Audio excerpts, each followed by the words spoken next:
Hello प्यारे बच्चों, स्वागत है आप सभी का आपके अपने YouTube channel Arvind Bidlan classes में।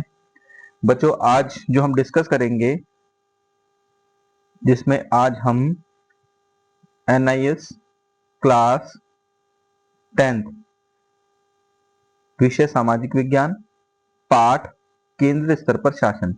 तो आज हम इस वीडियो में पाठ नंबर 20 केंद्र स्तर पर शासन की जो वर्कशीट है, वर्कशीट नंबर 11, उसको डिस्कस करेंगे। ठीक है, तो ये जो पाठ है केंद्र स्तर पर शासन, ये बड़ा ही इंपॉर्टेंट पाठ है।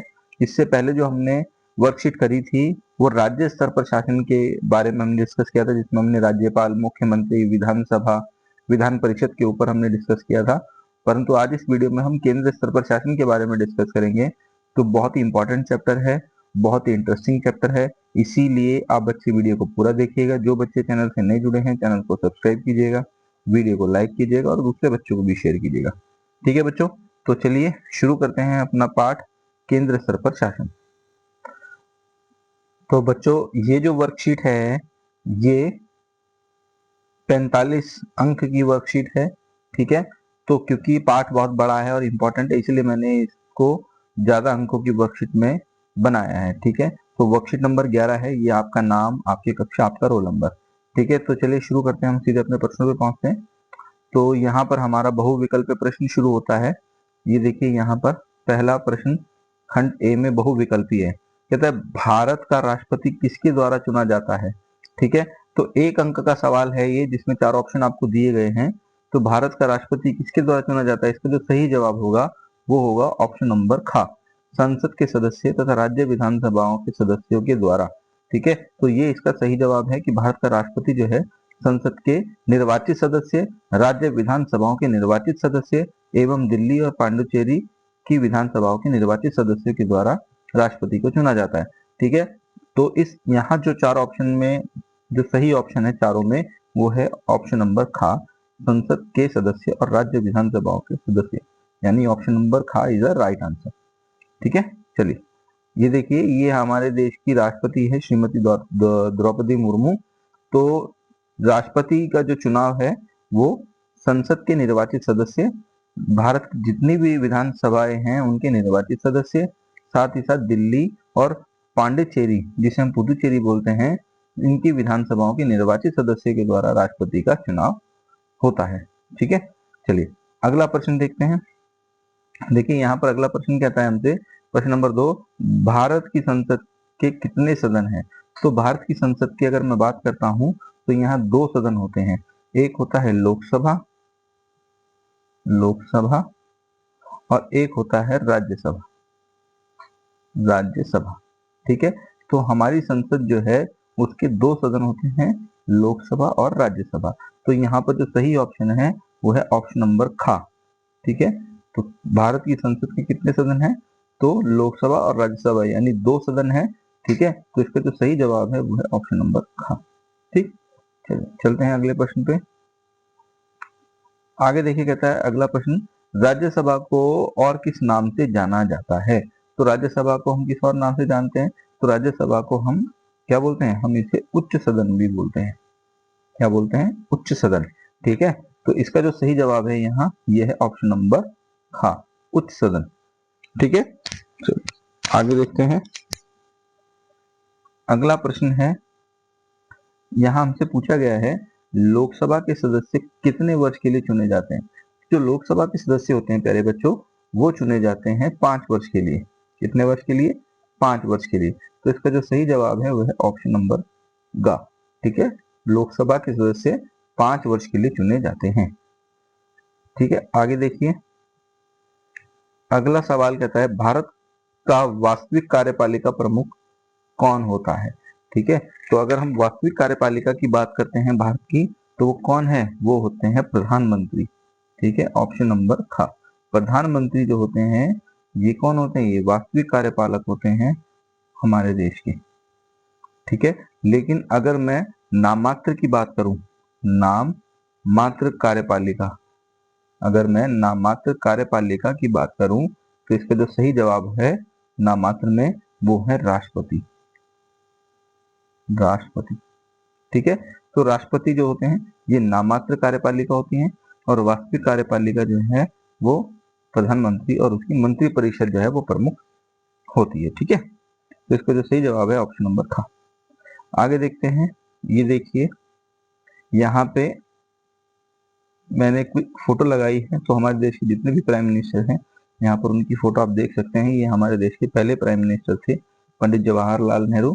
ठीक है, यहाँ पर उनकी मृत्यु के बाद इधर देखिए गुलजारी लाल नंदा यहाँ भी और गुलजारी लाल नंदा यहाँ भी। तो ये दोनों बार गुलजारी लाल नंदा जो है ये क्या बने थे, ये कार्यवाहक प्रधानमंत्री, कार्यवाहक पीएम, पीएम बने थे। ठीक है, क्योंकि यहाँ पे जवाहरलाल नेहरू की डेथ होती है तो इनको बनाया जाता है, और जब लाल बहादुर शास्त्री जी की डेथ होती तो भी गुलजारी लाल नंदा को पीएम बनाया जाता है। ठीक है, कार्यवाहक पीएम। तो यहाँ पर आप देख पा रहे हैं काफी सारी फोटोज हैं यहाँ पर, ये सभी कौन थे, ये हमारे देश के प्राइम मिनिस्टर रह चुके हैं। ठीक है, और अगर हम बात करते हैं वर्तमान में, तो वर्तमान में हमारे देश के प्राइम मिनिस्टर श्री नरेंद्र मोदी हैं। ठीक है, चलिए चलते हैं अगले प्रश्न पे। देखिए चलिए, अब अगला प्रश्न है, हमसे पूछा गया है भारत का सर्वोच्च पद होता है, तो भारत का सर्वोच्च पद क्या होता है। देखिए भारत का सर्वोच्च पद जो होगा वो होगा राष्ट्रपति। ठीक है, तो यहाँ जो सही जवाब होगा वो है राष्ट्रपति। ये भारत का सर्वोच्च पद जो होता है राष्ट्रपति का होता है। इसके बाद देखिए संसद के दो सदन, एक है लोकसभा, लोकसभा और एक है राज्यसभा। तो संसद के दो सदन है, एक लोकसभा और एक राज्यसभा। ठीक, आगे देखो, आगे कहता है प्रधानमंत्री को डैश द्वारा नियुक्त किया जाता है। तो प्रधानमंत्री कौन नियुक्त करता है, प्रधानमंत्री की नियुक्ति करते हैं राष्ट्रपति। ठीक है, राष्ट्रपति इज द राइट आंसर।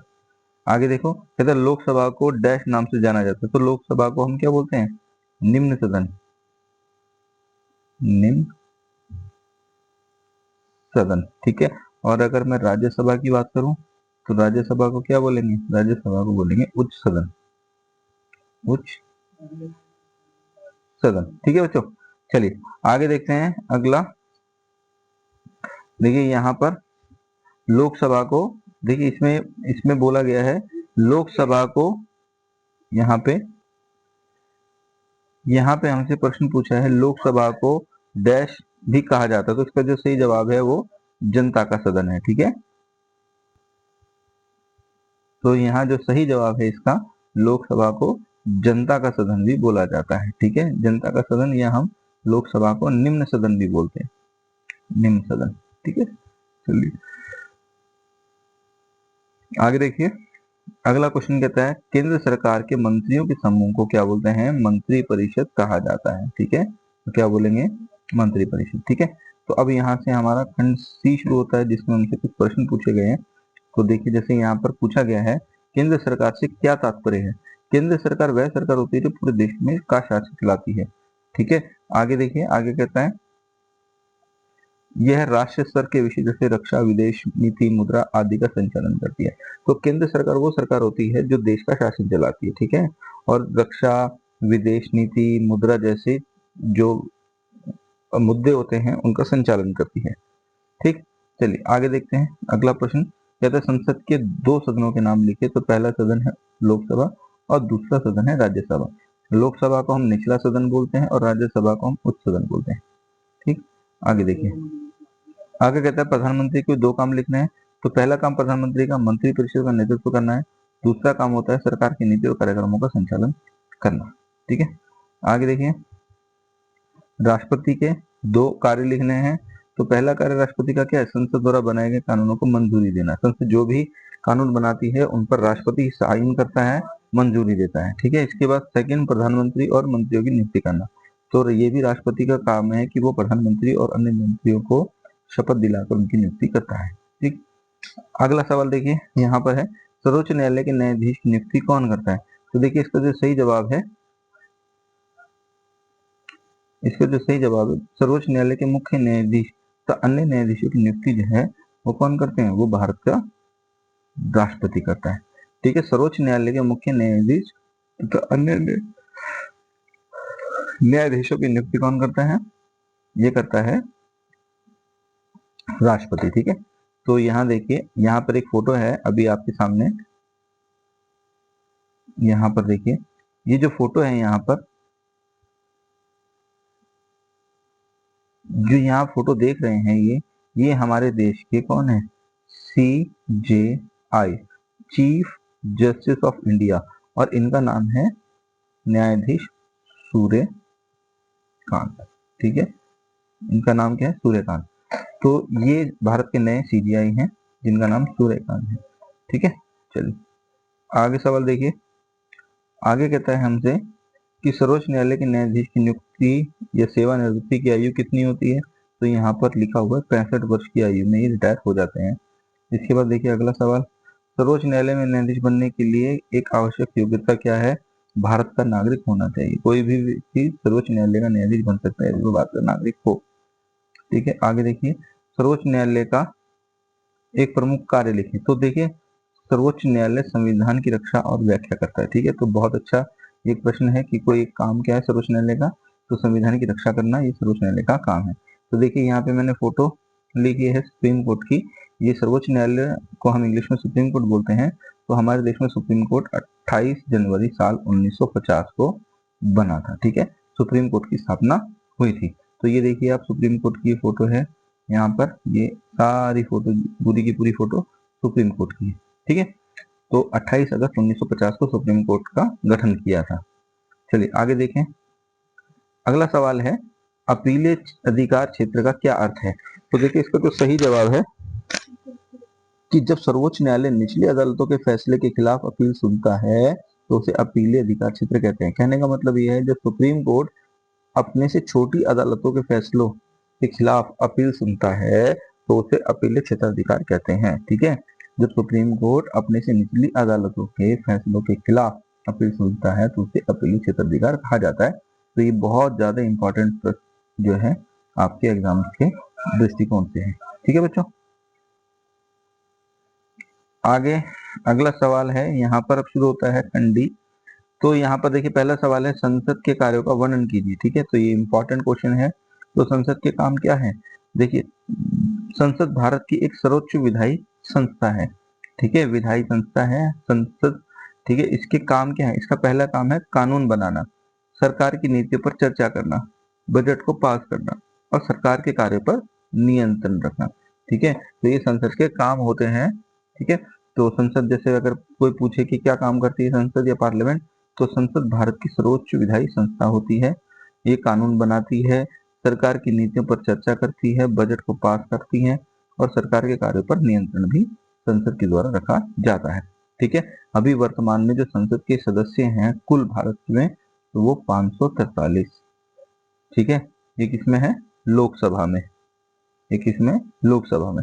तो संसद में 543 जो सदस्य हैं उसमें वो लोकसभा के हैं और राज्यसभा में 250 सदस्य अभी वर्तमान में है।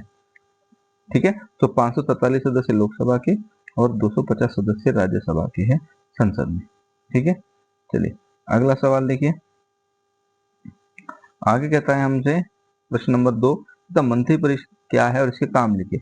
तो मंत्री परिषद प्रधानमंत्री और अन्य मंत्रियों का समूह होता है। तो मंत्री परिषद क्या होता है, इसमें प्रधानमंत्री होता है और अन्य मंत्री होते हैं जिनमें एक समूह होता है जो केंद्र सरकार का प्रशासन चलाता है। ठीक है, और इसके अगर हम कार्य की बात करते हैं मंत्री परिषद के, तो क्या है, देश की नीतियां बनाना, सरकारी योजनाओं को लागू करना, संसद के प्रति उत्तरदायी होना और देश के प्रशासन को सुचारू रूप से चलाना। ठीक है, तो ये चारों के पॉइंट जो हैं इस प्रश्न का उत्तर आपको मिल गया होगा। ठीक है, और समझ भी आया होगा बच्चों। तो यहाँ पर हमारी ये वर्कशीट कंप्लीट होती है। उम्मीद करता हूँ आपको समझ में आया होगा। तो वर्कशीट कैसी लगी, यहाँ पर मैंने कुछ पिक्स, कुछ फोटो भी डाली है ताकि आपकी एक बेहतर समझ बन सके चीज़ों को लेकर। तो उम्मीद करता हूँ आपको वीडियो अच्छी लगी होगी। तो जो बच्चे चैनल से नए जुड़े हैं चैनल को सब्सक्राइब कीजिए, वीडियो को लाइक कीजिए और दूसरे बच्चों को भी जरूर शेयर कीजिए। ठीक है बच्चों, तो मिलेंगे फिर हम अपनी अगली नेक्स्ट क्लास में। Thank you very much.